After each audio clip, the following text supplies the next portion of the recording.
Hello friends, welcome back to Polymath channel. Last video में हमने arithmetic progression की series start की थी। अरिथमेटिक प्रोग्रेशंस में हमने nth टर्म कैसे फाइंड आउट करते हैं, उनका सम कैसे करते हैं, सम ऑफ n टर्म्स, वो सभी किया था। लास्ट वीडियो में हमने वो सम किए थे जिसमें डायरेक्ट गिवन है that this is an AP, या फिर हमें फाइंड करना है check whether it is an AP और नॉट। सो आज हम ऐसी एग्जांपल्स करेंगे जिसमें हमें स्टेटमेंट्स दी होंगी, डायरेक्टली नहीं लिखा होगा that it is an AP और not. So for example statement आ जाए, how many 3 digit numbers are divisible by 7। In such case हम एपी का यूज करेंगे। इसमें कहीं मेंशन नहीं है that use AP or check whether it is an AP और नॉट। इस उसके लिए हमें मालूम है सबसे छोटा जो 3 डिजिट नंबर होता है वो होता है 100। ये क्या है? सबसे छोटा स्मॉलेस्ट 3 डिजिट नंबर। एंड सबसे लार्जेस्ट 3 डिजिट नंबर होता है 999। हम स्मॉलेस्ट नंबर को 7 से डिवाइड करके देख लेंगे। डिवाइड किया 7 से, हमारे पास आ गया 7 1 द 7, 3 रिमाइंडर, यहाँ से 0 लिख लिया। सो 7 4 द 28। सो हमारे पास यहाँ पर रिमाइंडर 2 आया। नाउ 2 रिमाइंडर आया, इट मीन्स 2 इसमें पहले से ज्यादा है। हमने और कितने ऐड करें इस नंबर में जो 7 से डिविजिबल हो? अगर यहाँ पर 7 होता देन ये नंबर डिविजिबल होना था। सो हमने क्या करना है, 7 - 2 5 आया। सो 100 में 5 ऐड कर देने हैं। So first number is a 105। Next number कौन सा होगा जो 7 से डिविजिबल होगा? वो होगा 5 में 7 ऐड कर देंगे 112 एंड सो ऑन। नाउ 999 है, 999 को भी हमने 7 से डिवाइड कर देना है। जब 7 से डिवाइड किया हमारे पास आंसर आया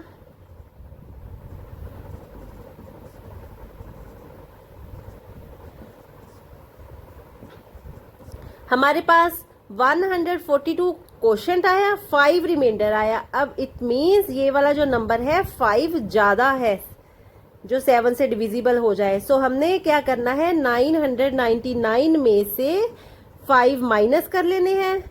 सो हमारे पास 994 3 डिजिट लार्जेस्ट नंबर आ गया जो कि 7 से डिविजिबल होगा। सो इस एपी में लास्ट नंबर होगा वो होगा 994। सो हम यहाँ पर लिख लेंगे 994। नाउ हमारे पास A1 भी है 105, A2 भी है 112 और क्या है, AN है 994। सो D की वैल्यू A2 - A1 होती है बिकॉज ये AP है। क्लियरली हर बार हम 7 ऐड करेंगे तभी ये नंबर जो है ये 7 से डिविजिबल होंगे। सो हमारे पास आ गया 112 - 105 which is equal to 7। So clearly common difference 7 आ गया बिकॉज हमने नंबर ही ऐसे लिए जो डिविजिबल बाय 7 है। सो नाउ हमने पता करना है कितनी टर्म्स है। कितनी टर्म्स का कैसे होगा? इट मीन्स हमने n की वैल्यू फाइंड आउट करनी है। सो an हमारे पास फॉर्मूला होता है an is equal to a plus n - 1 into d। इसे यूज करके हम n की वैल्यू निकाल लेंगे। an है 994, a की वैल्यू 105 प्लस n - 1 इंटू 7। यहाँ से n - 1 की वैल्यू आ जाएगी, वो आ जाएगी 994 - 105 upon 7। Now further solving it we get 988 means 889 upon 7। तो ये 7 के टेबल में आते हैं, बिल्कुल आते हैं। 7 1 द 7, 18 रह गया, 7 2 द 14, देन 4 रह गया 49, 7 10 कट जाएंगे, हमारे पास आंसर आ जाएगा 127। सो हम लिख देंगे there are 127 3 digit numbers which are divisible by 7। So हमारे पास कितने 3 डिजिट नंबर्स हैं जो डिविजिबल बाय 7 है? वो है 127। नाउ डिविजिबल बाय 7 का क्या मतलब है? वो नंबर्स जो थे वो मल्टीपल ऑफ 7 थे, मतलब 7 के टेबल में आ रहे थे, मल्टीपल्स थे। सो सिमिलरली यही क्वेश्चन ऐसे भी आ सकता है, हाउ मेनी मल्टीपल्स ऑफ 4, यहाँ पर 4 है, how many multiples of 4 lie between 10 and 250। Again एक बार 10 को 4 से डिवाइड कर लेना है।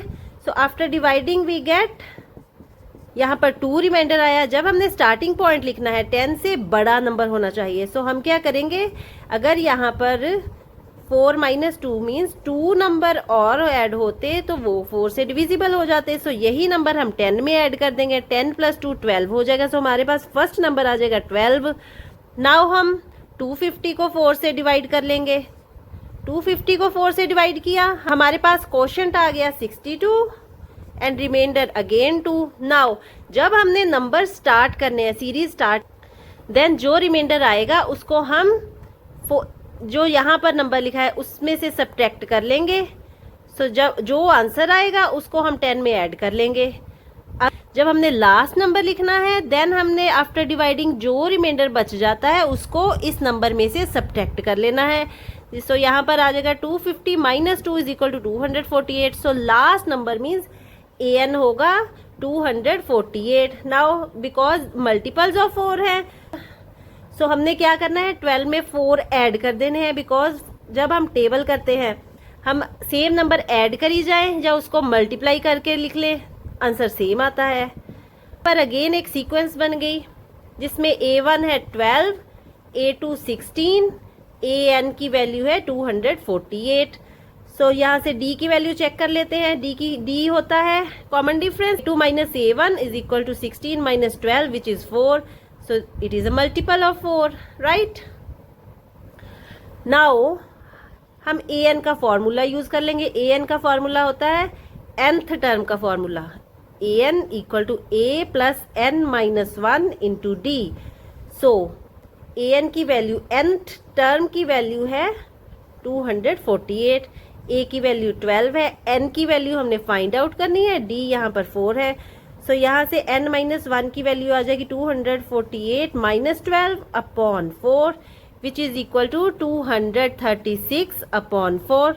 Now after dividing we get 59। So how many multiples of 4 lie between 10 and 250? 59। यहाँ पर कहीं AP का जिक्र नहीं हुआ है, लेकिन हमने जब मल्टीपल्स ऑफ 4 दिए हों या फिर डिविजिबल बाय 4 होता, इन केसेस में हमने खुद सीरीज बनानी है। इस तरह से डिवाइड करके हमारे पास फर्स्ट नंबर भी आ जाएगा और लास्ट नंबर भी आ जाएगा। देन जिस भी टेबल का हमने मल्टीपल लेना है या डिविजिबल का फैक्टर लेना है, वो नंबर हम ऐड करके A2 बना लेंगे। आफ्टर दैट हम nth टर्म का फॉर्मूला अप्लाई करेंगे जो होता है an = a + n - 1 × d। After substituting all values we will get the value of n from here which is the number of multiples. nth term क्या होती है, जितने नंबर, जो अगर फर्स्ट है तो 1 नंबर, सेकंड है तो सेकंड नंबर, इस तरह जितने नंबर्स होंगे, कितने नंबर्स हैं वही nth टर्म से पता चलता है हमें। So here 59 is the answer. Now एक और एग्जांपल है, जैसे यहाँ पर है Subba Rao started work in 1995 at an annual salary of ₹5000।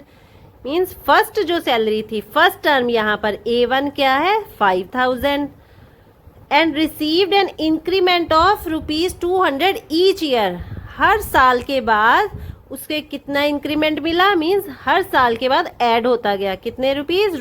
₹200।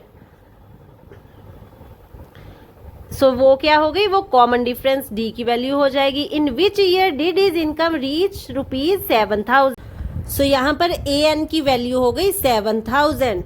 यहाँ पर कहीं AP नहीं लिखा है, वही जो हमने लास्ट वीडियो में स्टार्टिंग में समझा था, दैट अगर हमें फिक्स्ड इंक्रीमेंट्स मिल रहे हैं, चाहे वो सेविंग हो या इंक्रीमेंट हो, अगर हमने पता करना हो आफ्टर nth ईयर उसकी इनकम कितनी होगी या उसकी सेविंग कितनी होगी, देन भी हम AP का यूज करेंगे।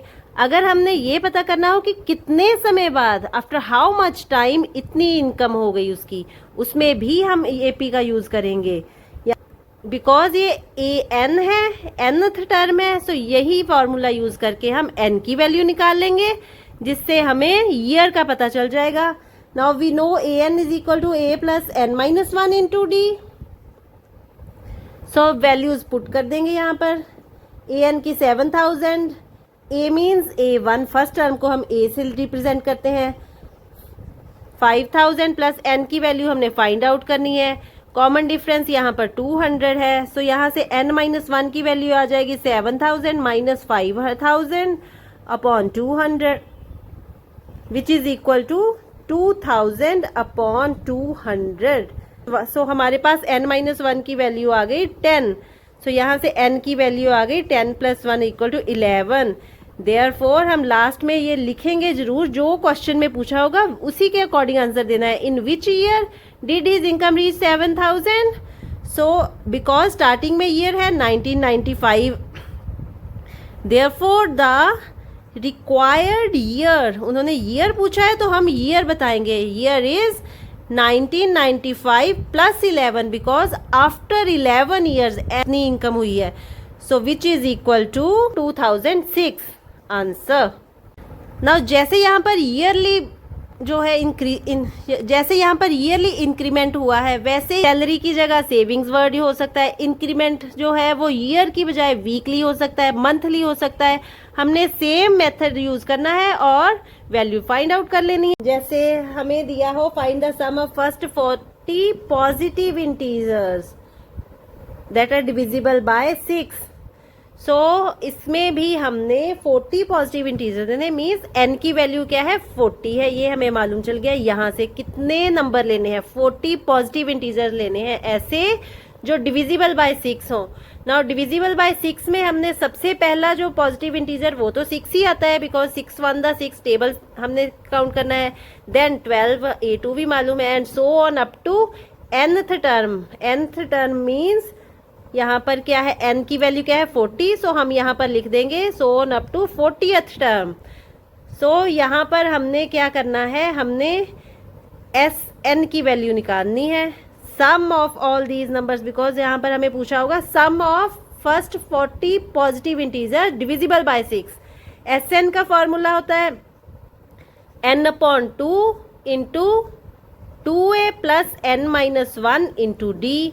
सो डी वी नो, जिस नंबर से डिवाइड करना हो या मल्टीपल्स जिसके कहा हो वी डी की वैल्यू होती है। सो यहाँ पर हम वैल्यू सब्स्टिट्यूट कर देंगे। n की वैल्यू 40 है अपॉन 2 इंटू a की वैल्यू हमारे पास 6 है, प्लस n की वैल्यू 40 माइनस 1 इंटू डी की वैल्यू 6 अगेन। सो यहाँ पर हमारे पास आंसर आ गया, ये कट जाएगा 20 इंटू 12, 40 माइनस 1 39, 39 इंटू 6 हमारे पास आया 234। सो हमारे पास रिजल्ट आ गया 20 into 246। So after multiplying we get 4920 answer. This is the sum of first 40 positive integers which are divisible by 6।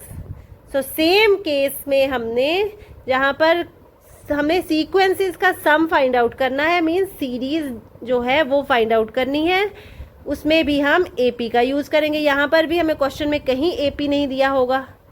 जैसे हमें पूछा हो find the sum of odd numbers between 0 and 50। Now odd numbers जो हैं वो हमने उसकी सीरीज लिखनी है, यहाँ पर कहीं सीरीज का जिक्र नहीं किया है। सो ऐसे नंबर्स ऑड नंबर्स, 0 के बाद फर्स्ट ऑड नंबर 1 आता है, देन कौन सा आता है 2, तो इवन है, जो भी नंबर 2 से डिविजिबल होता है वो इवन होता है। सो नाउ 3 आता है, सो 5 आता है, उसके बाद सो ऑन, लास्ट नंबर 50 है, बिकॉज 50 तो ऑड नहीं है, ये इवन नंबर है। सो हम लिखेंगे लास्ट में 49। सो यहाँ से हमारे पास A1 की वैल्यू 1 आ गई, A2 की वैल्यू 3 आ गई, AN की वैल्यू 49 आ गई, D की वैल्यू आ गई A2 minus A1 is equal to 3 minus 1 is equal to 2। We know सभी ऑड नंबर्स का डिफरेंस जो है वो 2 का होता है। सो यहाँ से हम पहले n की वैल्यू फाइंड आउट करेंगे, बिकॉज सम के जो भी फॉर्मूलाज किए हैं हमने, जिसमें लास्ट टर्म दी हो या ना दी हो, उन दोनों में ही n की वैल्यू की रिक्वायरमेंट होती है। सो हम an का फॉर्मूला यूज करके पहले n की वैल्यू निकाल लेंगे। सो हमारे पास an गिवन है 49, a की वैल्यू 1 है, प्लस n-1 इंटू d की वैल्यू हमारे पास 2 है। सो यहाँ से हम n की वैल्यू निकाल लेंगे पहले। यहाँ से हमारे पास n-1 की वैल्यू आ जाएगी 49 minus 1 upon 2 which is equal to 48 upon 2 that is 24। So यहाँ से n की वैल्यू आ जाएगी 24 plus 1 is equal to 25। So कितने ऑड नंबर्स हैं 0 एंड 50 के बीच में? 25. This is the answer. Same way यहाँ पर इवन नंबर्स भी हो सकता है, ऑड नंबर की जगह सेम मेथड अप्लाई करके हमने वो भी निकाल लेने हैं. नाउ आई होप आपको एपी सीरीज का कंसेप्ट क्लियर हो गया होगा. नेक्स्ट सीरीज हम ट्रायंगल्स की स्टार्ट करेंगे. सो अगर आपको मेरी वीडियो अच्छी लगी हो तो लाइक एंड शेयर कीजिएगा and do subscribe my channel and thanks for watching.